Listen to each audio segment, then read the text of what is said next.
সবাই কেমন আছেন? আশা করি সবাই ভালো আছেন। আজকে সারাদিন রোজা রেখে ইফতারি করে একটু রেস্ট নিয়ে রাতের খাবার রান্না করা শুরু করে দিলাম। এই তো কই মাছ ভাজি করছি, ভুনা করব। এই যে মশলাটা খুব সুন্দর করে কষাচ্ছি। আসলে অনেকক্ষণ করে মশলাটা যদি কষানো হয় তাহলে রান্নাটাও খুব ভালো হয়, খেতেও ভালো লাগে। আরেক চুলায় বসিয়ে দিলাম করলা ভাজি চিংড়ি মাছ দিয়ে। একেবারে মেখে ঝুঁকে একেবারে বসিয়ে দিলাম। আসলেও সব ভালো করে মশলাটা কষাচ্ছি।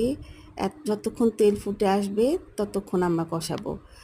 এটার মধ্যে দিয়েছি পেঁয়াজ বাটা, একটু রসুন বাটা, হলুদ মরিচ, ধনিয়া, হলুদ সব কিছু দিয়ে সুন্দর করে কষাচ্ছি।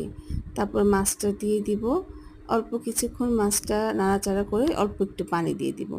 নামানোর ঠিক আগ মুহূর্তেই একটু জিরা ফাঁকি করে রেখেছি সেটা দিয়ে ২টা কাঁচামরিচ দিয়ে নামিয়ে ফেলবো।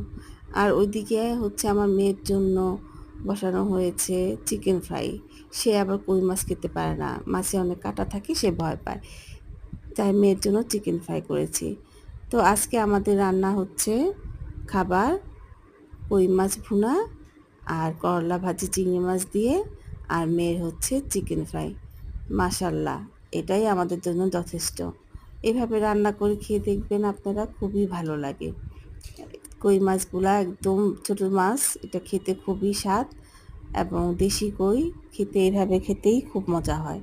আপনারাও ট্রাই করে দেখতে পারেন। আর করলা ভাজিটাও এভাবে খেয়ে দেখেন, খুব একটা তিতা লাগে না মুখে, খুবই মজা লাগে। একবার ট্রাই করে দেখেন, আপনারাও পারবেন।